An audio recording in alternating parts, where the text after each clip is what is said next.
थोड़ी सी वजाहत कर दें कि ये जो बेका है, basic exchange and cooperation agreement है, ये सिर्फ चीन के खिलाफ इंटेलिजेंस शेयरिंग है या पाकिस्तान के ऊपर भी सैटेलाइट इंटेलिजेंस शेयरिंग इंडिया से हो सकती है बेका के तहत?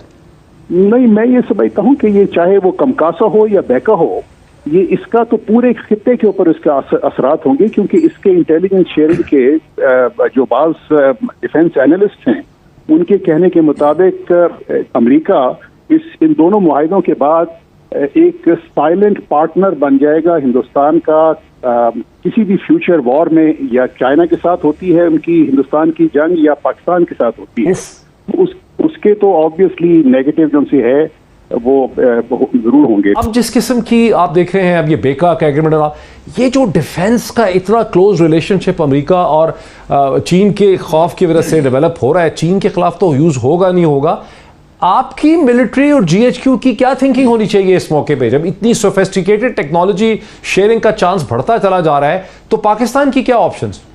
Thank you. देखिए, इसमें कोई दो राय नहीं है कि जब ये कैपेबिलिटी हिंदुस्तान हासिल कर लेगा बेका के कवर में, तो उनकी स्ट्रेटेजिक स्ट्राइक कैपेबिलिटी मिसाइल्स की एंड एक्चुअलाइज या ऑप्टिमाइज करना जो उनकी एयरफोर्स का पोटेंशियल है, पर्टिकुलरली राफेल और सू-30 का, इसको ऑप्टिमाइज करने में उनको बहुत मुआविन साबित होगी। और ये पाकिस्तान के लिए एक बड़ी वरीसम डेवलपमेंट है, क्योंकि जब एक कैपेबिलिटी आ जाती है तो हमेशा प्लानिंग कैपेबिलिटी के अगेंस्ट होती है, इंटेंशंस के अगेंस्ट नहीं होती।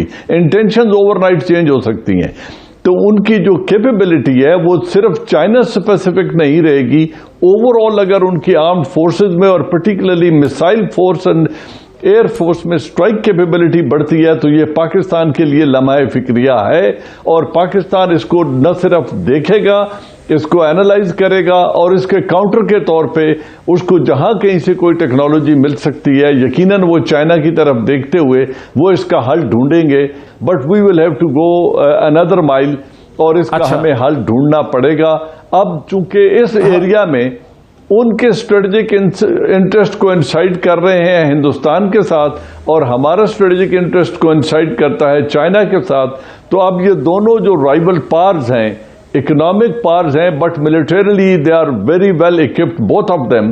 तो और हम भी न्यूक्लियर पावर है, इंडिया भी एक न्यूक्लियर पावर है, तो इसको बैलेंस करते हुए हमें भी अपनी कैपेबिलिटी को यकीनन एनहांस करना पड़ेगा।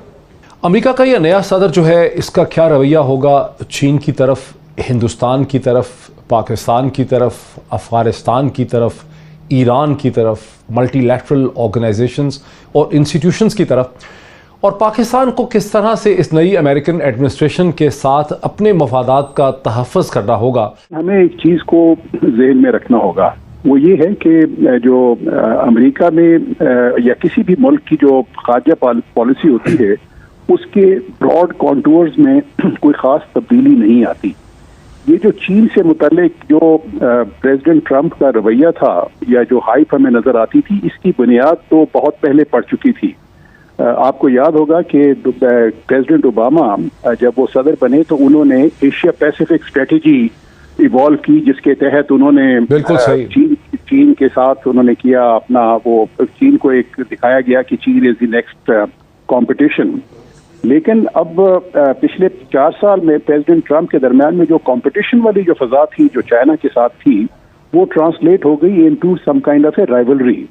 तो उसके बाहर सूरत जो पाकिस्तान के ऊपर और खित्ते में उसके असरात बहुत नुमाया हैं।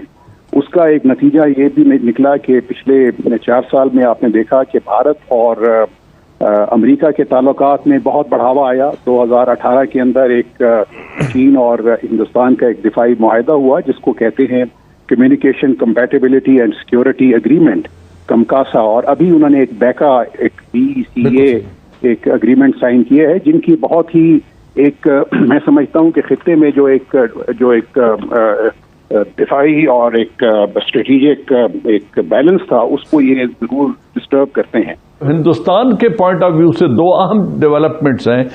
एक ये जो आपने की है, और दूसरी जो इस वक्त चाइना के साथ उनके ताल्लुकात हैं, और जिस तरीके से अमेरिका के स्ट्रेटेजिक इंटरेस्ट में चाइना इस रीजन में फिट बैठता है, जो कैमकासा और बेका के ट्रीटमेंट को अगर एक्चुअलाइज करना है और ये बेचना है ये नुस्खा हिंदुस्तान को, तो हिंदुस्तान उसकी कीमत उनसे पूरी लेगा। और वो कैसे?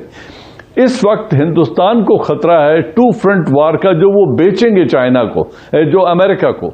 अब चाइना के साथ उनके ताल्लुकात अभी भी ठीक नहीं है, तो फिर हमारे लिए ये खतरा और बढ़ जाता है। दूसरा, वो चाइना के अगर बढ़ती हुई इकोनॉमिक इन्फ्लुएंस को अमेरिका रोकने में सीरियस है, ये इंडियन कहेंगे उनको कि अगर आप सीरियस हैं तो फिर इसको यूरेशिया तक और सेंट्रल एशिया तक की एक्सेस को रोकने का एक ही तरीका है कि अफगानिस्तान डिस्टेबलाइज रहे। लेकिन मुझे डर है कि इसमें तोसी के इम्कानात हैं जो बाइडेन के आने से, और यहाँ पे जो रॉ CIA और NDS मैं स्टेटस को पार के तौर पे शामिल कर रहा हूं। जिस तरह अभी रुस्तम शाह साहब ने कहा कि अशरफ गनी चाहेगा, ये स्टेटस को की पैदावार हैं और बेनिफिशियरी हैं स्टेटस को के, तो ये चाहेंगे कि बढ़ती हुई वायलेंस को बहाना बनाकर अमेरिका को मजीद रुकने के लिए कहें। दूसरी तरफ हिंदुस्तान के एनालिस्ट जो हैं, जो हम उठाएंगे बात, वो ये खदशे का इजहार करते हैं कि जहां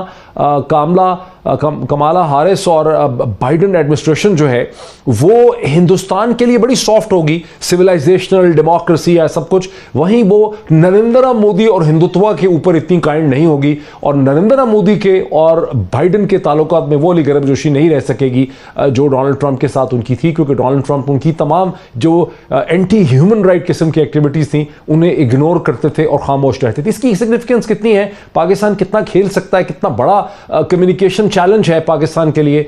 हिंदुस्तान के बहुत से एनालिस्ट जो हैं वो इस खदशे का इजहार करते हैं कि जो बाइडेन और कमाला हारिस की एडमिनिस्ट्रेशन हिंदुस्तान के लिए तो बड़ी वार्म होगी, लिबरल डेमोक्रेसी, गांधीयन रोमांस, वो सब चीज़ें जो हैं, रोमांस जो है वो सब वापस आ जाएगा और हिंदुस्तान की तरफ एक बड़ी पॉजिटिव फीलिंग्स होंगी। लेकिन वो पॉजिटिव फीलिंग्स जो है वो हिंदुत्व की तरफ, नरेंद्र मोदी की तरफ, BJP की तरफ, RSS की तरफ ट्रांसलेट नहीं हो सकेंगी। वहाँ पर बड़ा तनाव होगा। जिस तरह से RSS के चैप्टर्स को और जिस तरह से NRI को, नॉन रेजिडेंट इंडियंस को मोदी ने अपनी फ़ौज के तौर पर इस्तेमाल किया, वो चीज़ मुमकिन नहीं रह सकेगी। जिस तरह से सिविल CEA जो प्रोटेस्ट हैं उस पर ट्रंप खामोश रहे, कश्मीर पे को बहुत ज़्यादा अमेरिका का रिएक्शन नहीं हुआ, उन सब चीज़ों में तब्दीली आ सकती है और वहाँ पर एक तनाव किसी कैफियत जो है डेवलप होते वो देखते हैं। आपको क्या लगता है?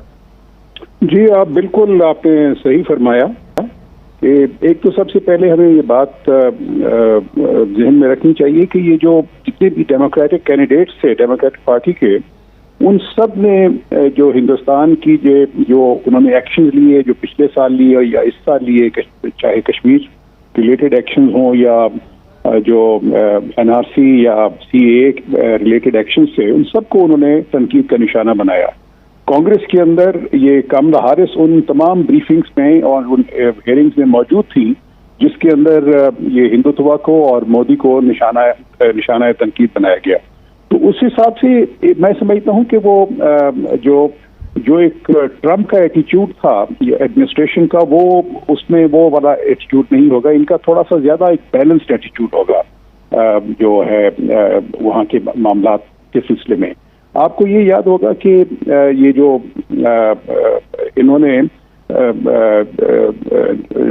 कमला हारिस ने एक हेयरिंग में तो बल्कि काफी हद तक क्रिटिसाइज किया प्राइम मिनिस्टर मोदी और उसकी पॉलिसीज को, और इस वक्त जो मोदी की और हिंदुत्व की जो पॉलिसीज वहां पे फॉलो की जा रही हैं उसको बहुत ही ज्यादा तनकीद का सामना करना पड़ रहा है अमेरिका के तमाम हलकों में, चाहे वो मीडिया हो, चाहे वो कांग्रेस हो, चाहे वहां की सिविल सोसाइटी के लोग हों। तो उस पर अब ये था कि अनफॉर्चुनेटली ट्रंप एडमिनिस्ट्रेशन ने इसके ऊपर कोई खास तवज्जो नहीं दी। आपको याद होगा कि पिछले साल जब आर्टिकल 370 को हिंदुस्तान ने रिपील किया तो वो उससे उनकी तरफ से कोई भी कोई स्टेटमेंट नहीं आई जो कि तनकीद जिस पे उन्होंने किया हो कि उन्होंने यूनिलैटरली एक्शन क्यों लिया, या उसके बाद जो ह्यूमन राइट्स की जितनी भी वायलेशंस होती रह गई कश्मीर के अंदर, मकबूजा कश्मीर में, उसके ऊपर भी कोई कभी उनकी एडमिनिस्ट्रेशन की तरफ से कोई स्टेटमेंट नहीं आई, ना ही वो लिंचिंग पे कोई स्टेटमेंट आई। ये जो छोटी सी शिफ्ट है, ये जो वेज है, इसका क्या पाकिस्तान के अंदर कैपेसिटी है कि कुछ इसका कम्युनिकेशन स्ट्रेटजी में फायदा उठा सके पाकिस्तान?